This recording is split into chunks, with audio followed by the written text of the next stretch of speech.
Hi friends, അസ്സലാമു അലൈക്കും. Welcome back to my channel. ഞാനിവിടെ ഉണ്ടാക്കുന്നത് നമ്മുടെ ഓണമൊക്കെ അല്ലേ വരുന്നത്, അതിന് വേണ്ടിയിട്ടുള്ള എല്ലാവർക്കും അറിയുന്ന ഒരു സേമിയ പായസമാണ്. ഞാൻ ഏറ്റവും സിമ്പിളായിട്ടാക്കിയതാണിത്. നിങ്ങളെല്ലാവരും ട്രൈ ചെയ്യണം. അതിനു മുന്നേ എൻ്റെ ചാനൽ ഇതുവരെ സബ്സ്ക്രൈബ് ചെയ്യാത്തവരാണെങ്കിൽ ഒന്ന് സബ്സ്ക്രൈബ് ചെയ്യണേ, ലൈക്ക് ചെയ്യണേ, ഷെയർ ചെയ്യാനും മറക്കല്ലേ. ഏറ്റവും എളുപ്പത്തിൽ ഉണ്ടാക്കാൻ പറ്റുന്ന നല്ല ടേസ്റ്റുള്ള സേമിയ പായസമാണിത്. നമ്മളെ വീട്ടിലുള്ള ഇൻഗ്രീഡിയൻസ് വെച്ച് തന്നെ നമുക്ക് ഈ സേമിയ പായസം തയ്യാറാക്കാം. ഇതിൻ്റെ ഇൻഗ്രീഡിയൻസ് ഞാൻ താഴെ ഡിസ്ക്രിപ്ഷൻ ബോക്സിൽ കൊടുക്കുന്നതായിരിക്കേ. ഇനി നമുക്കിതെങ്ങനെ തയ്യാറാക്കുന്നത് നോക്കിയാലോ.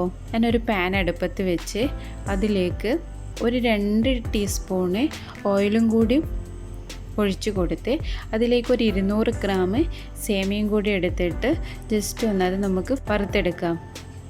ജസ്റ്റ് ഒന്ന് വറുത്തെടുത്താൽ മതിയേ. ഞാൻ ഇവിടെ വറുക്കാത്ത സേമിയ എടുത്തത്. വറുത്ത സേമിയ ആണെങ്കിൽ നമുക്ക് ഇങ്ങനെ ചെയ്യേണ്ട ആവശ്യമില്ല. ഇപ്പോൾ നമ്മുടെ സേമിയൊക്കെ ബ്രൗൺ കളറായി വന്നിട്ടുണ്ട്. ഇനി ഞാനിതൊരു ബൗളിലേക്ക് മാറ്റിയെടുക്കുന്നുണ്ട്.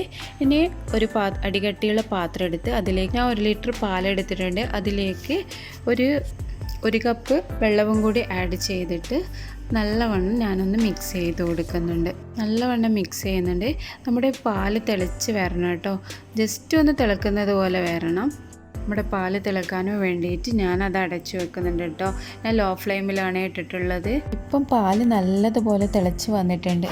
പിന്നെ അതിലേക്ക് ഒരു പിഞ്ച് ഉപ്പും കൂടി ആഡ് ചെയ്തിട്ട് മിക്സ് ചെയ്ത് കൊടുക്കുക. ഇനി നമുക്ക് പഞ്ചസാര ആഡ് ചെയ്യാം. നിങ്ങളുടെ മധുരത്തിനനുസരിച്ചിട്ട് നിങ്ങൾക്ക് പഞ്ചസാര ആഡ് ചെയ്യും. പഞ്ചസാരയും കൂടി ഇട്ടിട്ട് നല്ലവണ്ണം മിക്സ് ചെയ്ത് കൊടുക്കുക. നമ്മുടെ പാലൊക്കെ തിളച്ച് വരുന്നുണ്ട്. പിന്നെ അതിലേക്ക് നമ്മൾ നേരത്തെ റോസ്റ്റ് ചെയ്ത് വെച്ച സേമിയയും കൂടി ആഡ് ചെയ്തിട്ട് മിക്സ് ചെയ്തുകൊണ്ടേയിരിക്കുക. നമ്മൾ മിക്സ് ചെയ്ത് കൊടുത്തിട്ടില്ലെങ്കിൽ സേമിയൊക്കെ കട്ട പിടിക്കും കേട്ടോ. അതുകൊണ്ടാണ് ഇളക്കി കൊടുക്കാൻ പറയുന്നത്. ഇനി ഞാൻ നേരത്തെ ഇട്ട പഞ്ചസാര മധുരം കുറഞ്ഞത് കൊണ്ട് ഞാൻ കുറച്ചുകൂടി പഞ്ചസാര ആഡ് ചെയ്തിട്ട് നല്ലവണ്ണം മിക്സ് ചെയ്ത് കൊടുക്കുന്നുണ്ട്. മിക്സ് ചെയ്തുകൊണ്ടേ ഇരിക്കണേ. നിങ്ങൾക്ക് വേണമെങ്കിൽ ഒരു table spoon milk powder add ചെയ്യാം. ഞാൻ ഇവിടെ ആഡ് ചെയ്യുന്നില്ല. ഞാനിവിടെ മിൽക്ക് മെയ്ഡ് ആഡ് ചെയ്യുന്നത് കൊണ്ട് മിൽക്ക് പൗഡർ ആഡ് ചെയ്യുന്നില്ല. ഞാൻ അതിലേക്ക് ഒരു 5-6 ഏലക്കായും കൂടി ഇട്ടിട്ടുണ്ട്. നമ്മുടെ പായസം റെഡിയാവാനായിട്ടുണ്ട്. ഇനി ഇതിലേക്ക് നമുക്ക് മിൽക്ക് മെയ്ഡും കൂടി ആഡ് ചെയ്യാം. ഞാനിവിടെ 100 ഗ്രാം മിൽക്ക് മെയ്ഡാണ് ഇവിടെ ആഡ് ചെയ്യുന്നത്. മിൽക്ക് മെയ്ഡ് വേണമെങ്കിൽ നിങ്ങൾക്ക് ഉപയോഗിക്കാം കേട്ടോ. മിൽക്ക് മെയ്ഡ് ഇട്ടാൽ ഒരു പ്രത്യേക ടേസ്റ്റാണ്. അതുകൊണ്ടാണ് ഞാൻ മിൽക്ക് മെയ്ഡ് ഇട്ടത്. ഇതൊരു ഓപ്ഷണലാണ്. നിങ്ങൾക്ക് വേണമെങ്കിൽ മിൽക്ക് മെയ്ഡ് ഉപയോഗിക്കാം. ഈ ഒരു കൺസിസ്റ്റൻസിയിലാണ് ഞാൻ എടുക്കുന്നത്. അധികം തിക്കുമല്ല, അധികം ലൂസും അല്ല. ഇങ്ങനെയല്ലേ നമുക്ക് പായസം കുടിക്കാൻ പറ്റുക. അധികം തിക്കായാലും നമ്മൾ സ്പൂൺ വെച്ചിട്ട് കുടിക്കേണ്ടി വരും. ഇനി നമുക്ക് അതിലേക്ക് വറുത്തെടുക്കാൻ വേണ്ടിയിട്ട് ഞാൻ ഒരു ടേബിൾ സ്പൂണ് നെയ്യ് ഒഴിച്ച് കൊടുത്ത് അതിലേക്ക് കുറച്ച് കാഷ്നട്ടും കുറച്ച് മുന്തിരിയും കൂടി ആഡ് ചെയ്ത് അതൊന്ന് റോസ്റ്റ് ചെയ്തെടുക്കുന്നുണ്ട്.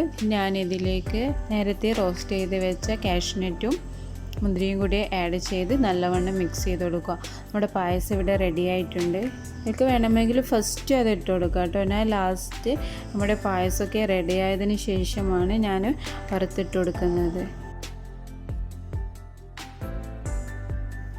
നമ്മുടെ സേമിയ പായസം ഇവിടെ റെഡിയായി വന്നിട്ടുണ്ട്. ഏറ്റവും സിമ്പിളായിട്ട് ആക്കിയ സേമിയ പായസമാണിത്.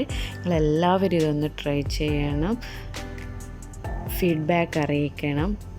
എൻ്റെ ചാനൽ ഇതുവരെ സബ്സ്ക്രൈബ് ചെയ്യാത്തവരാണെങ്കിൽ ഒന്ന് സബ്സ്ക്രൈബ് ചെയ്യണേ, ലൈക്ക് ചെയ്യാനും ഷെയർ ചെയ്യാനും മറക്കല്ലേ. ഇനി പുതിയൊരു വീഡിയോയുമായി കാണുന്നത് വരെ thank you for watching my channel.